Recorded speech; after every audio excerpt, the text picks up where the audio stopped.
Good afternoon, everyone. My name is Raphael Steiner, and I'm the events director of the William F. Buckley Jr. program here at Yale. I'd like to welcome you today to our fourth installment of our Stephen Hayward lecture series on conservatism.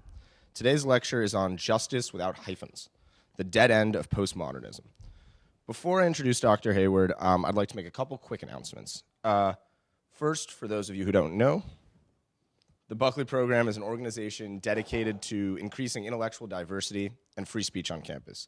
We do so in a variety of ways, including hosting lectures, dinner seminars, firing line debates, and conferences. You can learn more about the program on our website, buckleyprogram.com. Second, I'd like to give you guys a reminder that on Monday at 4:30 in WLH 208, so upstairs, we'll be hosting a firing line debate on the United States and China relations, specifically about the current trade war. We'll be hosting Stephen Roach and Gordon Chang, both renowned experts on Chinese economy with plenty to disagree on, and the debate will be moderated by Yale professor and China expert Daniel Mattingly. Finally, I'd like to know that this is the fourth of a series of 5 lectures that Dr. Hayward will be giving over the course of the semester. We'll be back on November 27th to finish us off. Now on to Dr. Hayward. Stephen Hayward is a senior resident scholar at University of California, Berkeley's Institute of Government. He's also the Thomas Smith Distinguished Fellow at the John M. Ashbrook Center at Ashland University. Before this work, Dr. Hayward worked as the F.K. Weyerhaeuser Fellow in Law and Economics at the American Enterprise Institute. Dr. Hayward also has written many books on topics such as the environment, President Ronald Reagan. Finally, he has been published in many prominent publications, ranging from the National Review to the New York Times to the Wall Street Journal. We're very excited to have Dr. Hayward here with us today to share his thoughts on conservatism. Please join me in welcoming him.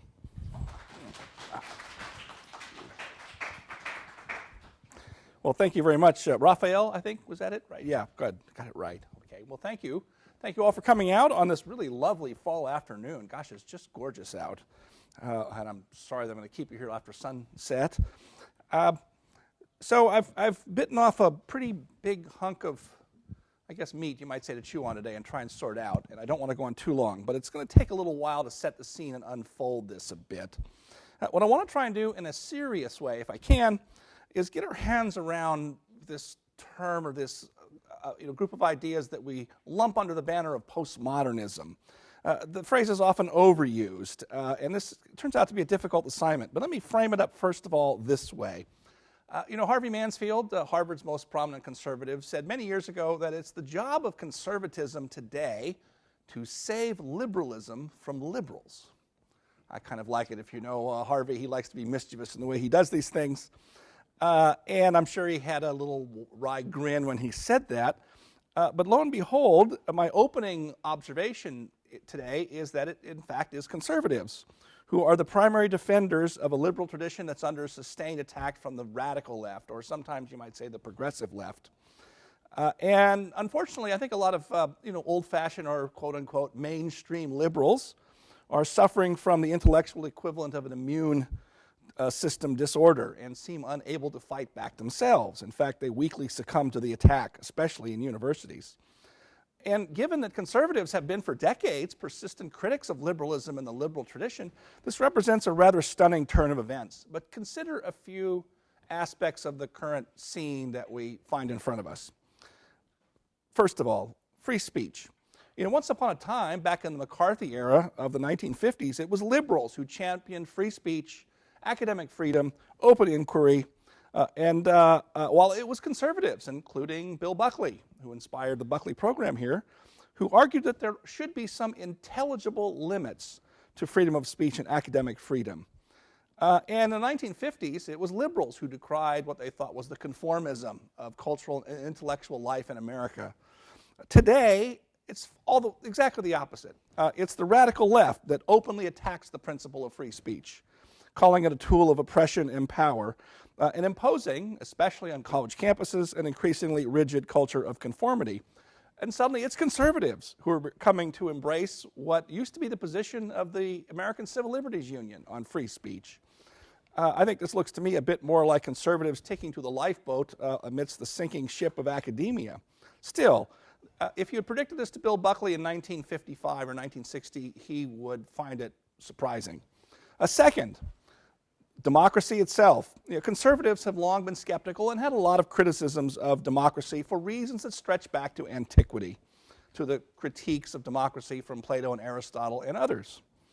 But today, I think most conservative thought is satisfied with democracy within the context of constitutional government, and it's the left that is coming openly to reject democracy for a long list of reasons, and certainly dislike constitutional forms that pose any impediment to their will.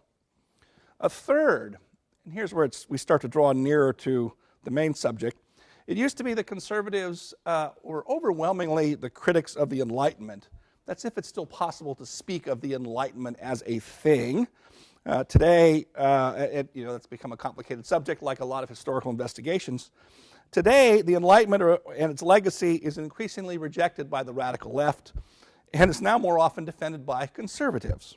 I'll say more about this in a moment. Fourth, conservatives used to express great skepticism about individualism. But today, it's the left that increasingly rejects individualism, preferring instead to associate or determine your identity with your ethnic and class group. Fifth, today it's very fashionable on the left to talk about how everything is, gender, society, even sometimes reality itself is, the phrase, socially constructed. That is, it's artificial or arbitrary, usually oppressive and putatively unjust. And so what used to be called custom, the social conventions that we adopt and live by and with together, of course custom is variable and arbitrary. I mean, I sometimes wonder, why did men wear wide ties and leisure suits in the 1970s? Today we love avocado toast, so I'm told. 40 years ago, it was avocado-colored Formica in kitchens. Well, these are fashions and fads, we might say, right? But so the point is that, of course, a lot of social conventions are socially constructed. Again, one of the ironies here is some of the earliest scholarly work on the social construction of social structures came from conservative-leaning thinkers. People like the sociologist Peter Berker or the philosopher John Searle, although you can find some aspects of this in the work of John Stuart Mill and de Tocqueville in the 19th century. So the idea isn't exactly new, but now it has migrated over and become hypertrophied, I guess you'd say, on the radical left. Another question, I guess sixth if I got my numbers right, and it's part of my title. Why is the essential noun justice so often accompanied today by a modifier or a hyphen? We have, and you know this litany, we have social justice, environmental justice, climate justice, racial justice, gender justice, even, it turns out, spatial justice, which I'm not quite sure I entirely grasp. But why this conspicuous rise of contingent justice? Whatever happened to just plain old justice without a modifier, the way Socrates talked about it, or thinkers throughout our long tradition? I'm hoping we can find some poetic justice in this conundrum. Seventh, and this will end my list of questions, why has socialism made such a surprisingly strong comeback in recent years, despite its dismal historical record and the compelling, I think, critiques of it? There has to be an explanation, I think, that goes beyond just generational ignorance and fading historical memory. Now, I think to start unpacking all this and make some progress, we have to hazard some generalizations. And generalizations are out of fashion these days, for good reason. It's the result of the increasing specialization of intellectual life and people pointing out important exceptions and caveats to any generalization you make. But increasingly, we shy away from making any generalizations at all. And so let's start with the term postmodern, which is said to be the dominant outlook of our time. And it's, as I say, it's overused and fuzzy, and it is too often used as something of a crude battering ram rather than a conversation starter. And not just by conservatives or critics like Jordan Peterson. I noted a few months ago, I was quite surprised to see Emmanuel Macron, a sort of a lapsed socialist, the president of France, who made a stinging attack on postmodernism in an interview with Der Spiegel, which really staggered me when I came across it. But whenever I take on a large body of controversial doctrine, especially one towards which I'm inclined to be ill-disposed, I do like to begin with the disposition that Ronald Reagan once used to describe an optimist. You have to be my age, remember Reagan, to remember him saying this. An optimist, Reagan said, is someone who, upon seeing a large pile of manure, thinks to himself, there's got to be a pony in there somewhere. And so what I want to do with postmodernism is see if we can't find out a little bit about what its essences are, how it came to be, what parts of it might be sensible. In other words, let's see if there's a pony we can find amidst the pile of academic manure that it has generated.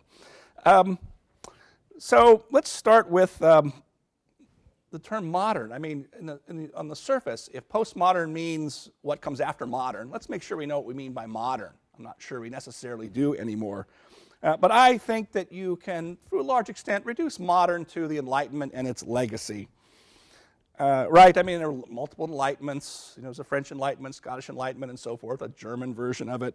There are Asian versions of it, by the way. It tends to be, the multiculturalists are not wrong to say it's overly treated as just a European phenomenon. And it gives me a chance to mention that maybe one of the greatest historians of the Enlightenment was Yale's own distinguished historian, Peter Gay, who took two very large volumes I highly recommend to try and get his compass headings. And despite all the caveats you make and all the distinctions and contradictions that you can tease out, Gay was still able to say, and I'll quote him here, "The Enlightenment then was a single army with a single banner, with a large central core, a right and left wing, daring scouts, and lame stragglers." And I think the single banner that he's referring to, or we might say the summa of the Enlightenment outlook, was best expressed, and the name you may know came from Immanuel Kant's essay called What is Enlightenment?, where he says, a brief selection from it, "This is the age of enlightenment. Nothing is required for this enlightenment, however, except freedom, namely the freedom to use reason publicly in all matters." Close quote. In other words, it's the elevation of reason over revelation. The Enlightenment is thought to have ended 1,000 years or more of the conflict between faith and reason. And of course, it elevates the scientific method. It also helped give birth to the supercharged belief in scientifically driven progress, both material progress and philosophical progress. In pure material terms, the promise of science, as Francis Bacon put it, was the conquest of nature for the relief of man's estate. In philosophical terms, it meant, in the hands of people like Hegel and his successors, that history is heading in an intelligible direction, and that direction was more freedom for the individual under the benevolent guidance and protection of the modern state. And in social affairs, positivism, empirical science applied to humans and their relations would be the engine of social progress. And this is when liberal democracy takes hold and takes off, right? Now, at the time Peter Gay wrote in the 1960s, I think this is important, he was most interested in contesting attacks or distortions on the Enlightenment that he saw as coming mostly from the right. I'll quote Peter Gay again. "Ever since the fulminations of Burke and the denunciations of the German Romantics, the Enlightenment has been held responsible for the evils of the modern age, and much scorn has been directed at its supposed superficial rationalism, foolish optimism, and irresponsible utopianism." Close quote. And while conservatives have not abandoned or reversed course on their critiques and reservations about the Enlightenment, today, as Steven Pinker points out in his recent book called Enlightenment Now, some of the most vigorous attacks on the Enlightenment come from the progressive left. And I'll add that most of the criticism of Pinker's book, if you've read the reviews, came from people on the left, even though Pinker considers himself and is a liberal Democrat. Here's Pinker. "Who could be against reason, science, humanism, and progress? Counter-Enlightenment ideas continue to be found across a surprising range of elite cultural and intellectual movements."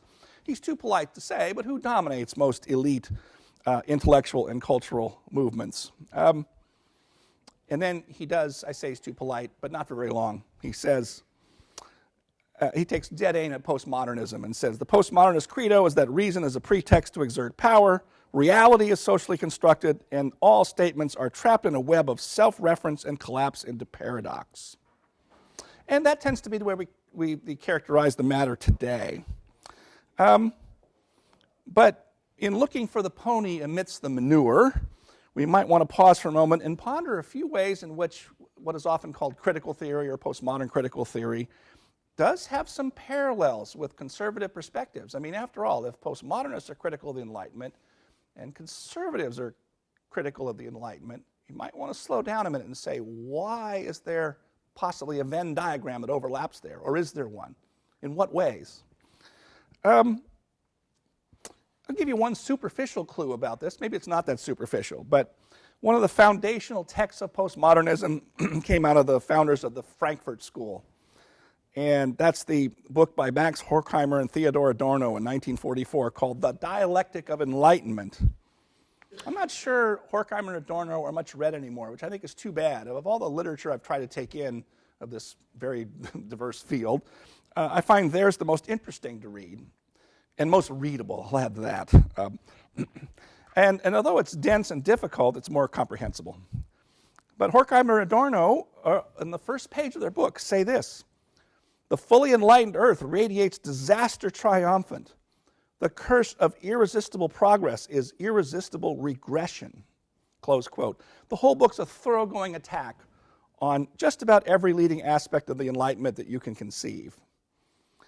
And these early theorists, but also their successors, including most famously the one who's probably mentioned the most, and that's Foucault, they thought Enlightenment rationality led directly to the totalitarian regimes of the 20th century. And that's what many conservative thinkers also said at about the same time. So, as I say, Horkheimer and Adorno's foundational book was The Dialectic of Enlightenment. One of the popular books for conservatives from a contemporary author was From Enlightenment to Revolution by Eric Voegelin, who I'm not sure how much he's read anymore. He died sometime in the 1980s, I think. And his thought was summarized by one of his students as follows. Voegelin was very dense and difficult. It's hard to find a short quote from him that I could use, but one of his students summarized his thought this way. Quote, what starts out in the so-called Age of Enlightenment as nothing more formidable than a dream, even an absurd dream, turns out in the 20th century to be a living nightmare. Well, you could transpose Horkheimer and Adorno and Voegelin, and I'm actually at some point want to try and do that and maybe make a journal article about it and see if I can't get it into a radical postmodernist journal, just as a bit of mischief, but it'd be interesting, I think, right? And by the way, Voegelin's not the only one. A name that's also been dead for many years but is still a source of considerable controversy is the German emigre scholar Leo Strauss. He wrote at the end of a long essay, also reflecting on the defects of Enlightenment reason, quote, I began therefore to wonder whether the self-destruction of reason was not the inevitable outcome of modern rationalism. That comes pretty close to what a postmodernist would say. So, like I say, it's not easy to get your hands around this or what the problem might be with postmodernism if you're a person of a conservative disposition. I can't resist the old joke. Don't ask a postmodernist. The old joke goes, what do you get when you cross a postmodernist with a mafioso? You get an offer you can't understand, right? Adorno wrote in one of his solo essays, quote, it would be a mistake to assume that we can discover the essential meaning of a word simply by asking the people who use it.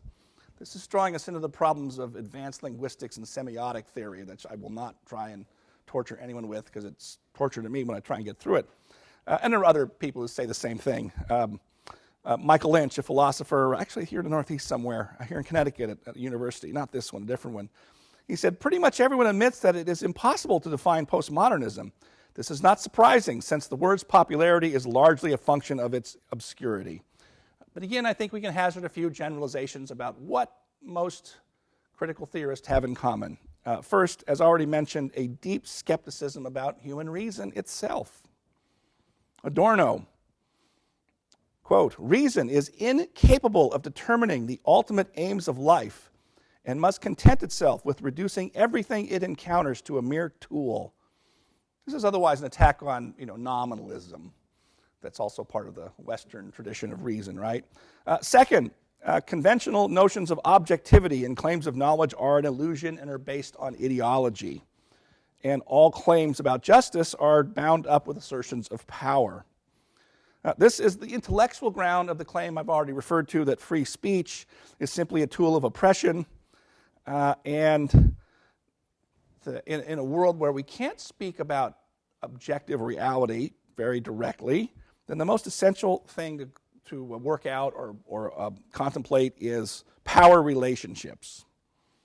And so I'll give you a data point. I don't have too many data points in this talk today. I'm going to be looking at social science data in a future lecture. But the sociologist Neil Gross, who's Canadian, he did a survey a couple or 3 years back where he found that a third of sociologists and a third of English literature professors do not believe objectivity is possible. Third, what's already been mentioned, progress is really regression. That's meant both material progress. Post-modernism is very popular with environmentalists. Fourth, critical theorists tend to dislike social science almost as much as a lot of conservatives do.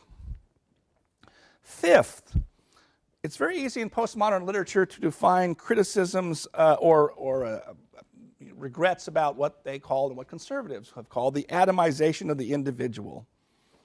The postmodernists think, and some conservatives agree, that the emphasis on individual freedom that came out of the Enlightenment makes it paradoxically easier, this is what the left thinks, it makes it paradoxically easier for the powerful to oppress the masses.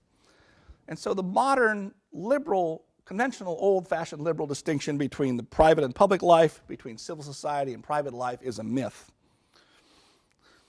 And in fact, before very long in the literature, what you realize is that the power of culture is so immense that individuals oppress themselves. You don't even need secret police and gulags and whatnot. I think this could be considered an updating of the classic Marxist doctrine of false consciousness. But be that as it may, I think it is susceptible of the criticism that sounds like McCarthyism at its worst, cartoonish caricatures. You know, a conspiracy of culture so vast. It's certainly a hypothesis that's so protean that it's non-falsifiable. Sometimes you will see postmodernists say they are anti-foundationalists. It's impossible to make universal claims about justice or anything else. It's impossible to have grand narratives, even though postmodernism is a grand narrative in a certain sense. This is why logicians say it always collapses in upon itself if you treat it with conventional logic. This is why conventional logic has to be rejected.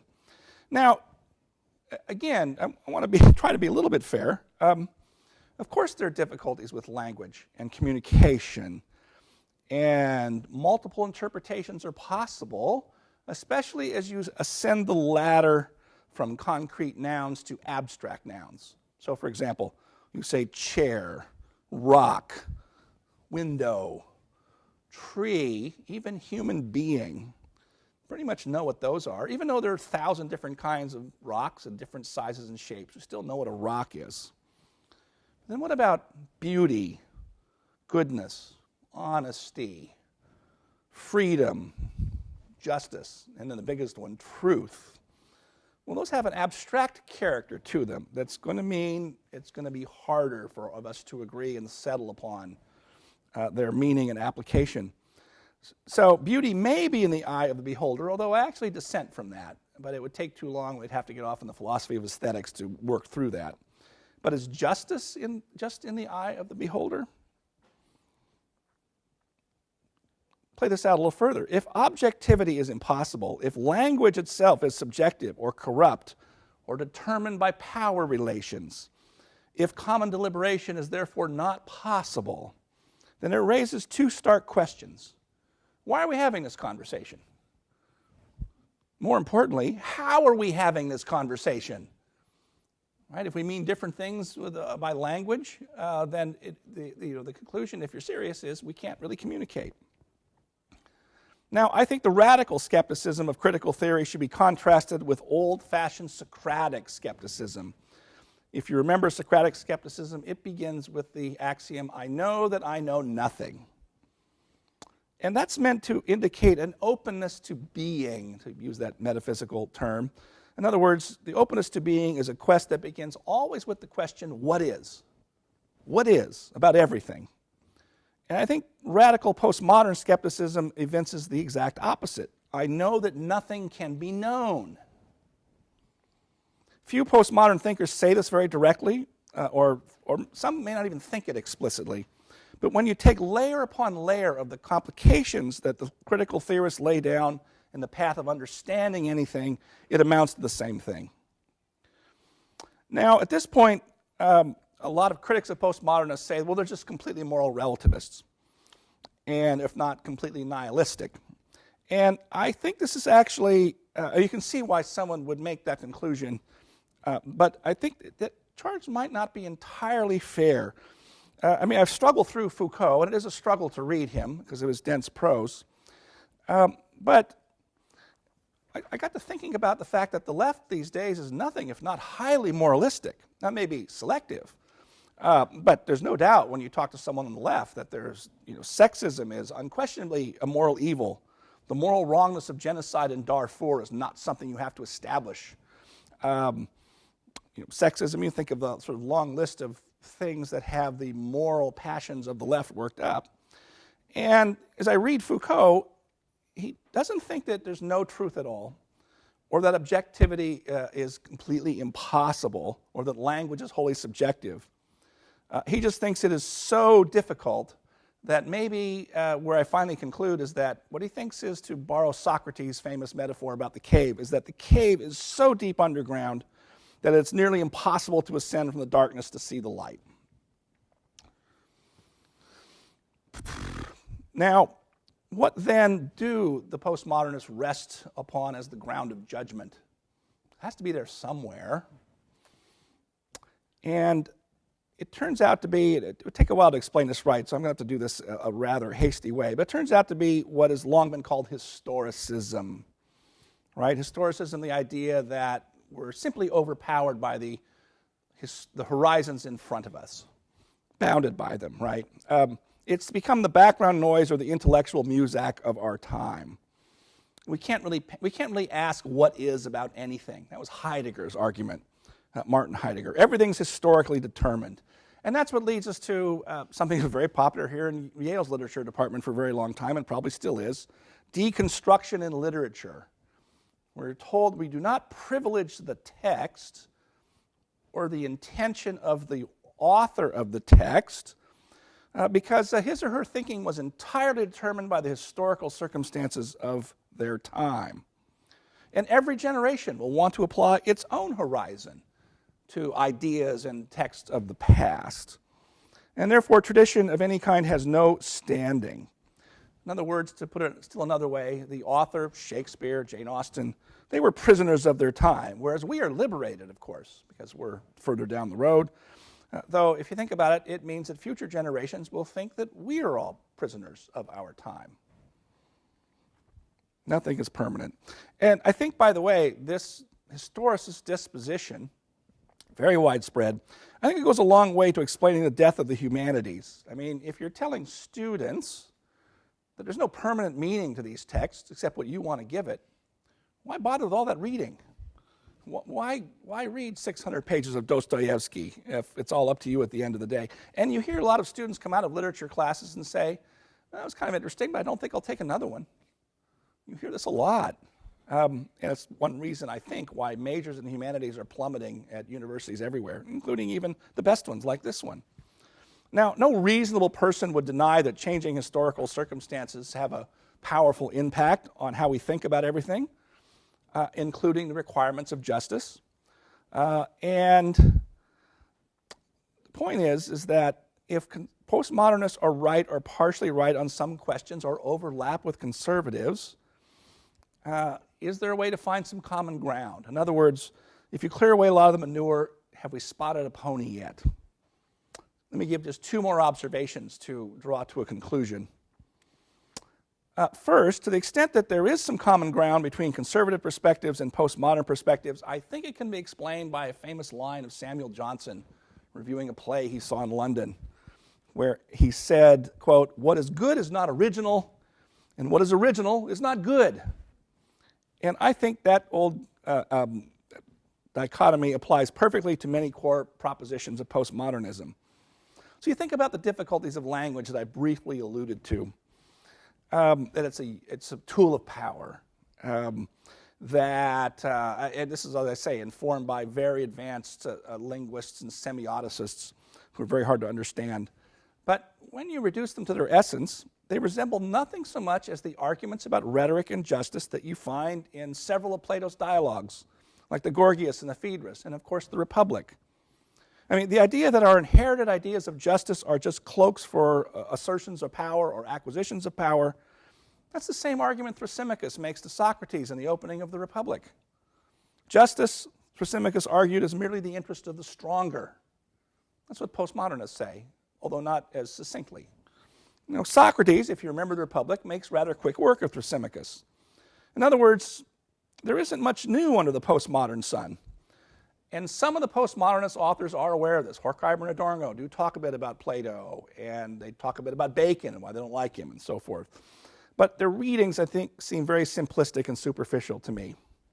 Second, I think we could credit postmodernism with being an authentic philosophical quest for wisdom if we didn't have such good grounds for suspecting its ultimate political commitment.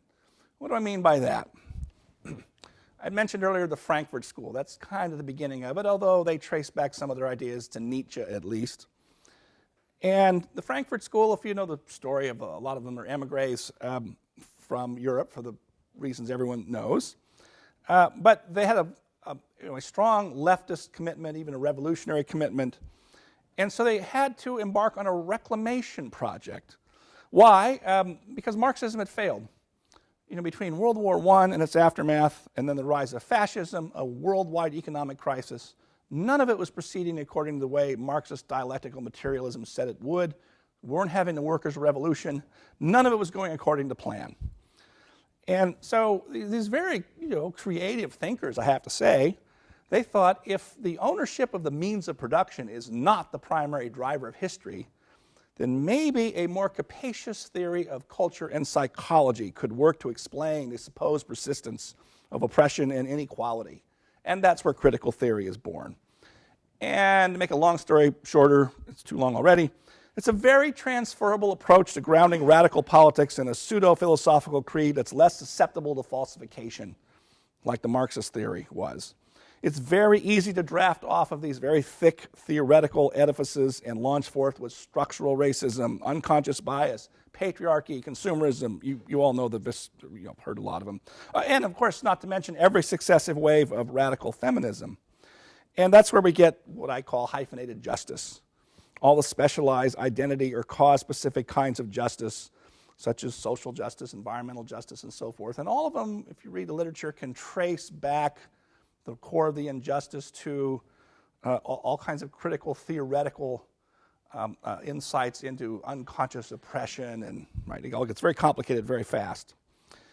In other words, they have a commitment to radical egalitarianism. Now let me draw to an end here. I've got a lot here, but I'm going to try and skip through some of it. I did say in my very first visit here back in September that the core philosophical question for conservatism is whether there is an unchanging ground of changing experience. Postmodernism says there is no unchanging ground, that nothing is permanent. Now, my proposed philosophical question about an unchanging ground of changing experience, this is a variation of Russell Kirk's first great principle of conservatism, which he described as the view that there's a transcendent moral order of the universe. A transcendent moral order of the universe. Now, what does that mean? Edmund Burke argued that humans are fundamentally religious beings, but the proposition that there's a transcendent moral order of the universe does not mean that everyone must believe in God, still less that everyone must profess a sectarian religion, or even that religion should be the authoritative source for our opinions. It means that there's a real structure or order to existence, and especially human existence. But a complete understanding of that existence is inherently impossible to achieve. That's why we call it transcendent, right? The mysteries of the physical universe are immense. That's the focus of advanced physics today. But it's matched by the mysteries of the human social universe. Now, the conservative tradition has long emphasized the idea of natural law as the embodiment of the difficulties and the provisional solutions to these problems. Starting with the fact that there is such a thing as human nature. Take me an entire separate lecture to lay out some of the important things that this idea involves, but I can, for the time being, just give you the famous axiom of the Roman poet Horace. Horace wrote, "You can expel nature with a pitchfork, but it will come back at you through the window." Postmodernists and their epigons are the wielders of intellectual pitchforks, making war on human nature and trying to close the window against a return.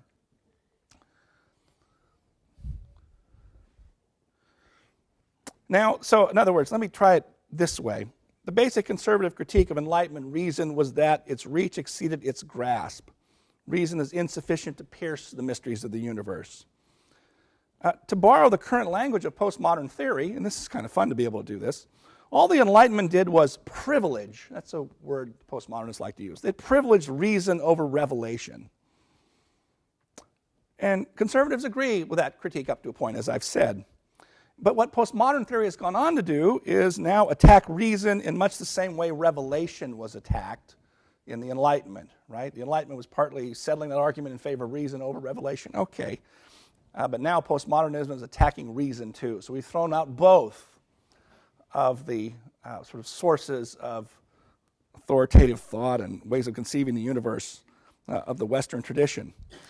Now, this attack on reason by critical theory was predicted decades ago by at least two, probably more, but at least two conservative thinkers that come to mind. One is Richard Weaver, and the other was the British author C.S. Lewis. Both, if you know them, were professors of literature, not professors of philosophy. Weaver wrote that his most famous title in 1949, Ideas Have Consequences. In that book he said, quote, "It will be found that every attack upon religion or upon characteristic ideas inherited from religion, when its assumptions are laid bare, turn out to be an attack upon mind." We'll have to go through that again. There's a lot in that little sentence. It will be found that every attack upon religion or upon characteristic ideas inherited from religion.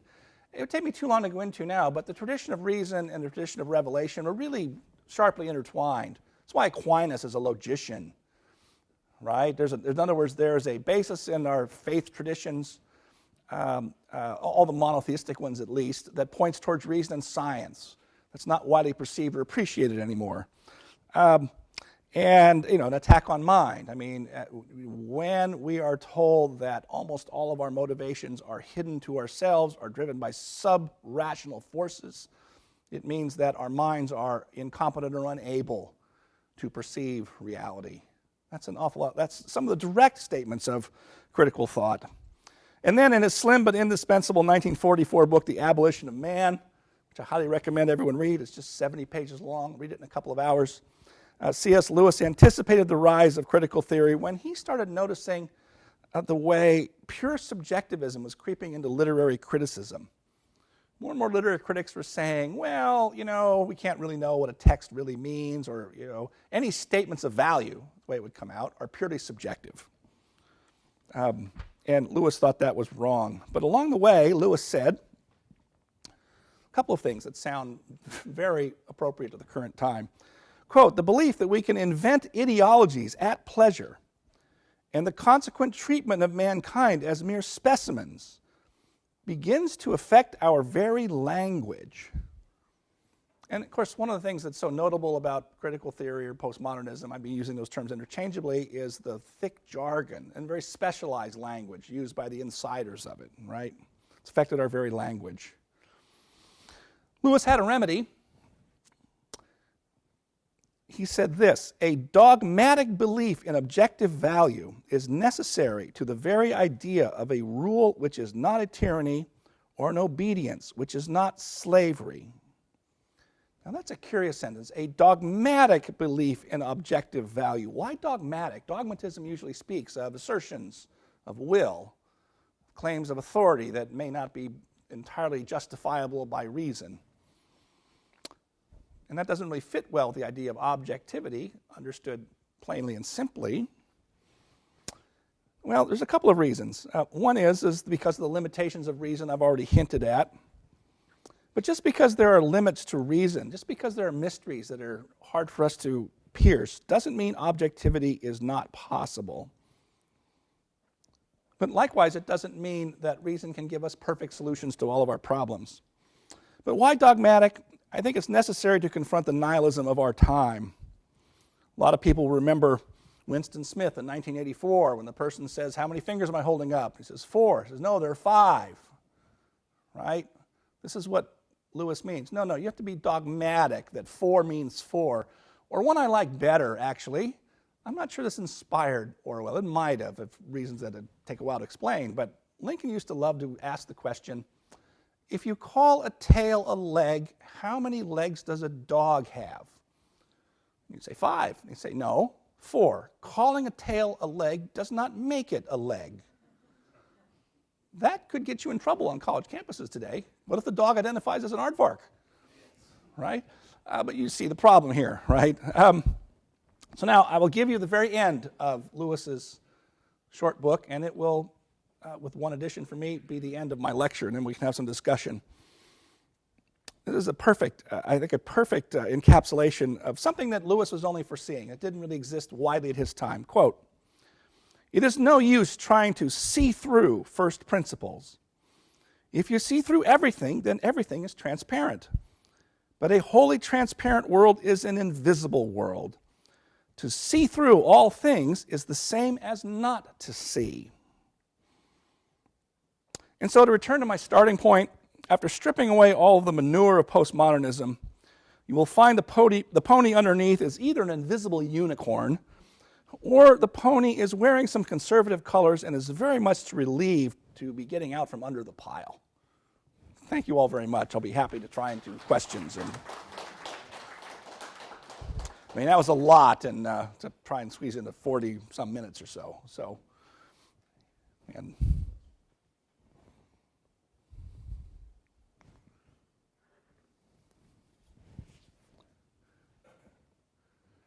thank you very much. Yeah. One of the things I've noticed is that modern Marxists tend to also be postmodernists in the way they think about things. Those two don't sit easily together in my mind. Some of the harshest critiques of postmodernism have come from Marxists. Yeah. Have they just abandoned a teleology for Marxism? Or is there something that's just unhappy bedfellows kind of situation? That's a great question. I sometimes joke these days that Marxists are the right wing of the left. And actually, yes, I mean that it's a bit of a joke, but only half a joke. There's some truth to all that. And so there's 2 or 3 parts to this. One is Marx was still a big going thing when I was in college, back around the time of the Boer War, whenever it was. And what I found, though, is that a lot of Marxists didn't really work, other students and not so much faculty, but students didn't really work very hard. Very few actually read Das Kapital, which is, thick and dense and hard to get through. And so they kind of went with pop Marxism. Okay. What I find now is that I know a few really smart Marxists, and they tend to have gone back to and have sort of a revised Marx, which is they're much more interested in his sociology and his analysis of how economies work. They don't believe the dialectic and the whole historicist view of Marxism, or I think that maybe what you meant by a teleology, like this is going somewhere. They don't believe all that, but I think Marx is still very useful, and most of them don't like the postmodernists for reasons that you're saying. I find this very interesting. Again, this is something you would only see if you immerse yourself in a university the way I have.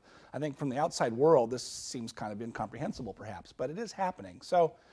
I mean, I used to say that a lot of the Marxists don't read Marx very seriously. Now, the ones who are serious about it, it's not a lot, but they're still out there, they actually do.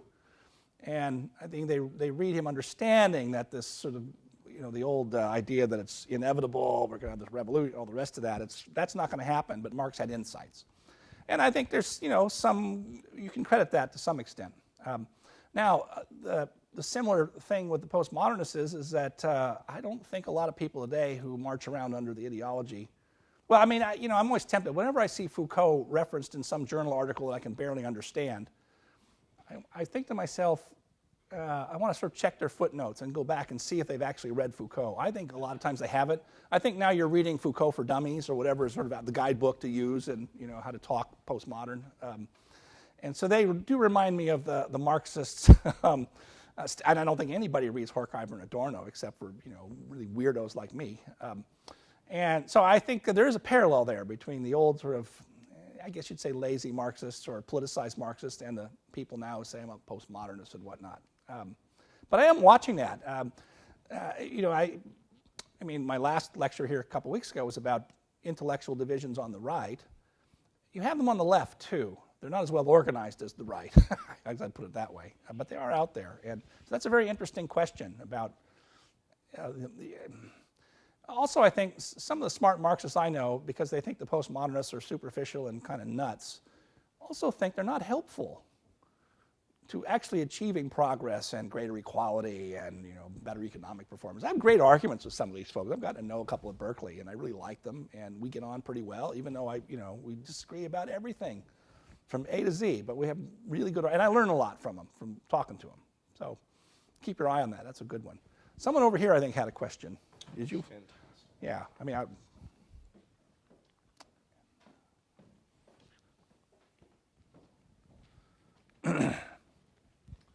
So when you were talking about the sort of impact of postmodernism on literature, I couldn't help but think back to the canon wars of the 80s and 90s, and how that was probably our last real chance for postmodernism to not fully take over in academia. And people like Alan Bloom are gone now, and largely I think that his side lost, and literature departments and history departments today have largely accepted the priors of postmodernism as fact. My question is, like, as a student, how do we, if we don't fully accept those priors, how do we falsify it in the classroom, and how do we continue to sort of go on with our academic pursuits without being forced to accept these ideas? So there's a two-part question there. In reverse order, what I recommend always is you have to do some of it on your own.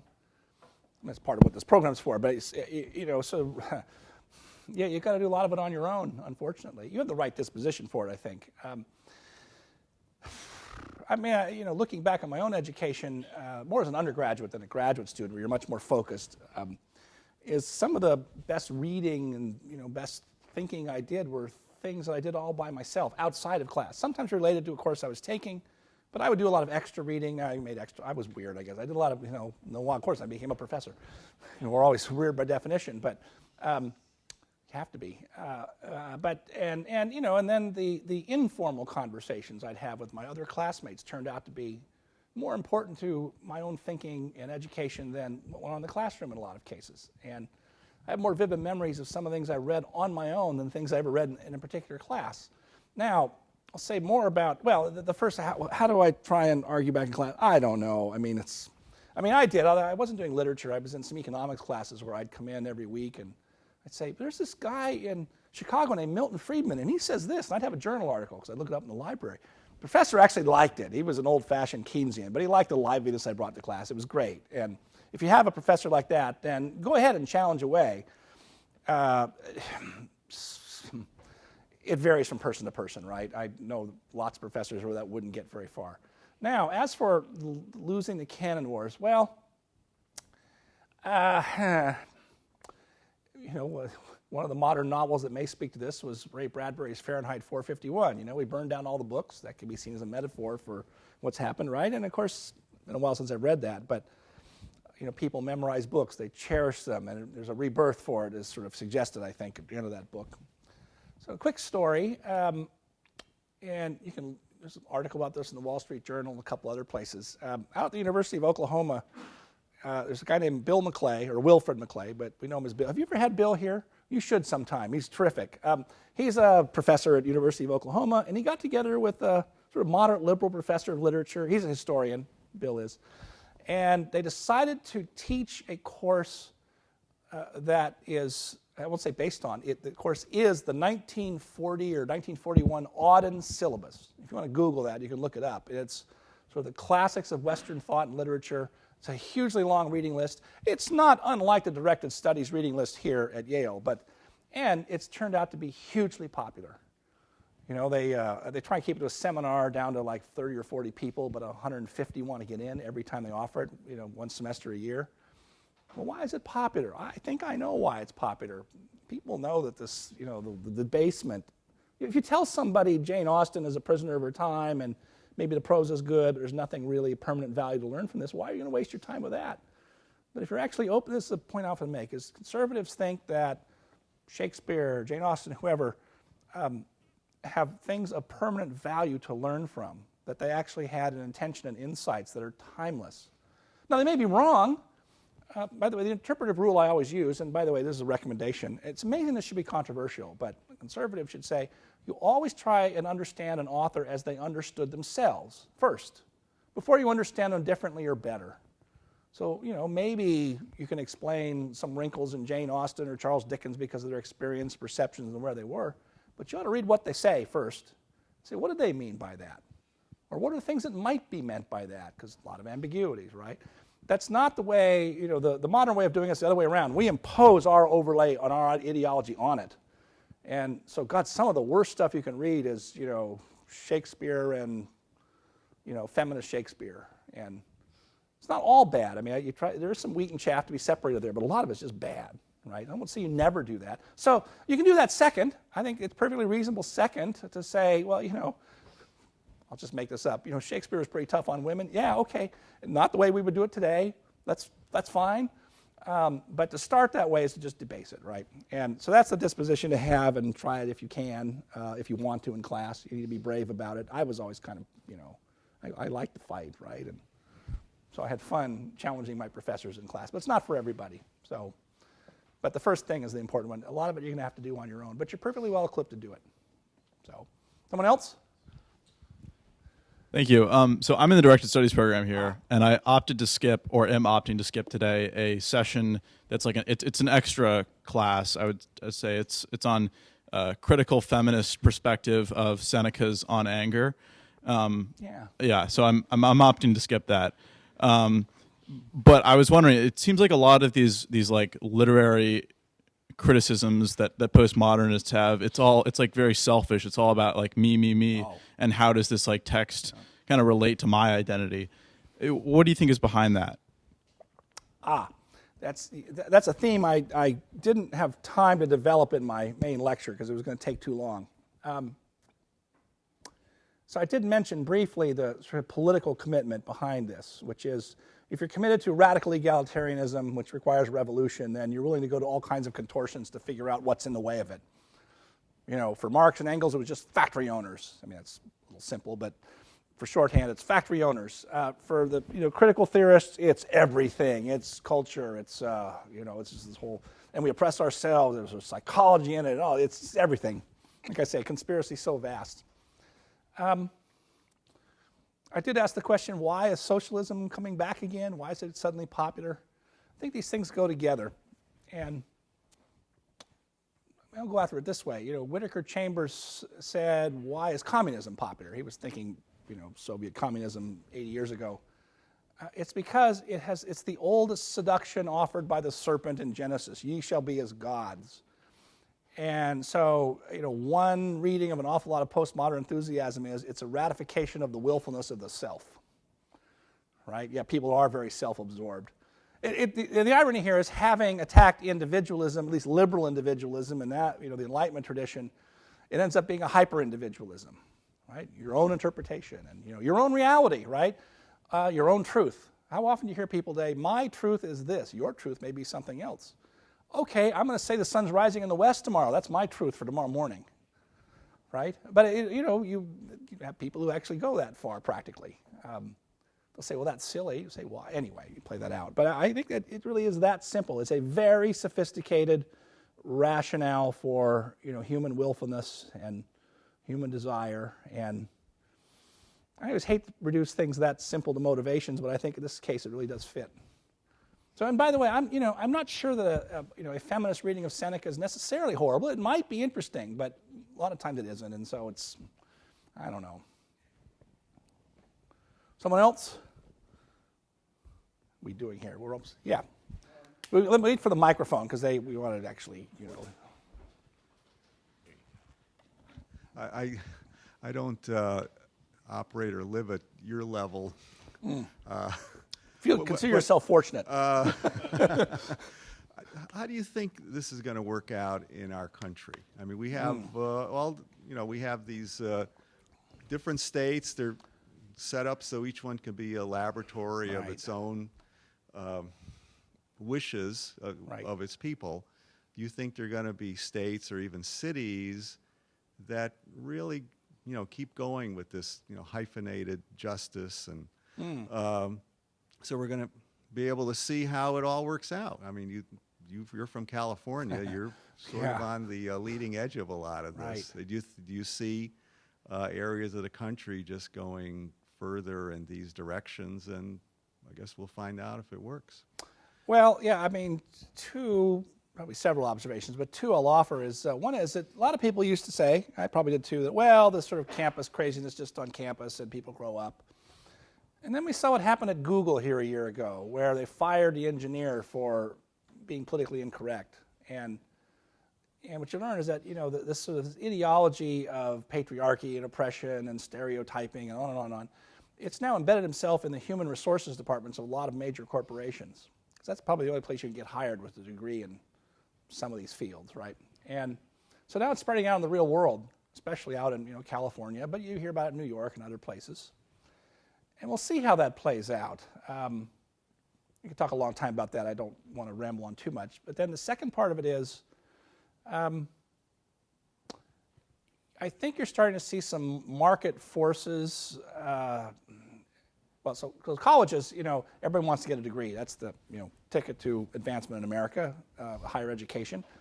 And so to that extent, universities are immune to savage market forces.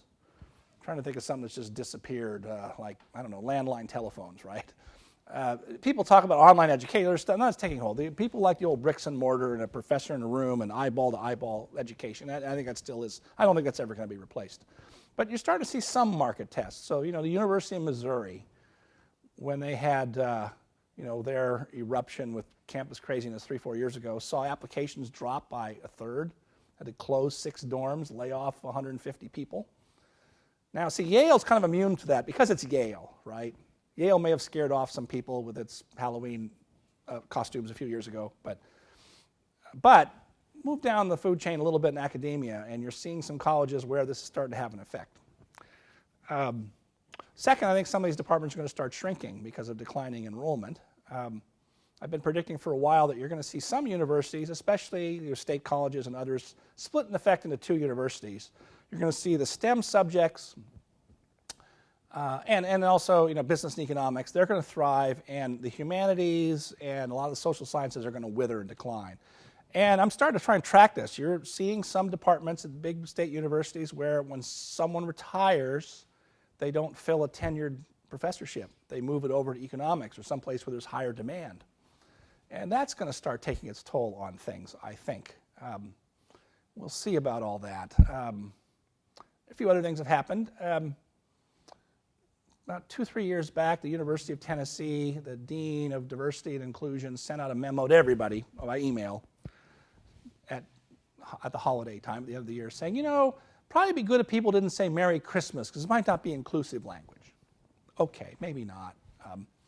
But the Tennessee legislature, being a deep red state now, right, they thought anybody who has time to send an email like that has got too big a budget. And they cut the budget in half for the Office of Diversity and Inclusion and redirected. They didn't cut the budget of the university. They just said, we're going to redirect that money to engineering, right? Oh, one more little point about that. Here's a trend I'm following. I think it may be happening here at Yale. A lot of economics departments are trying to be reclassified as STEM subjects. There's some bureaucratic reason in federal financing formulas, and even if you're a STEM subject, you get longer visas for foreign students, apparently. But I think partly it's economics wanting to disassociate themselves from sociology and political science. I think that's a lot of what's going on. And even though economics departments are mostly liberal, in the conventional sense. So watch for some of these things. The Western canon, as was mentioned a minute ago, is sort of down for the count, at least in the old-fashioned way of doing it. But someday some universities are going to figure out what Oklahoma figured out is, there's a market for this. We might attract students and rescue the humanities if we do, we actually include some of the old-fashioned ways of doing it. So I tend to be more optimistic than I should be. But anyway, maybe last question, because we're about to go to the end of a follow-up on that. Do you see within, say, an English department, some professors saying, I'd rather teach an accessible course than Seneca's feminism? I don't know. I tend to these days follow what's happening in the social sciences, a little bit in philosophy I follow.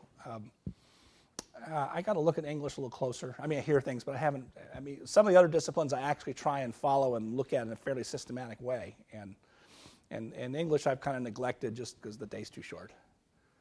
But generally what I hear, the anecdotes I hear is it's just getting worse and worse all the time. So that's hate to end on a discouraging note, but anyway. I know, well, it's try to be that way. I try to be happy about things. Anyway, thank you all very much for coming. It's been fun as always.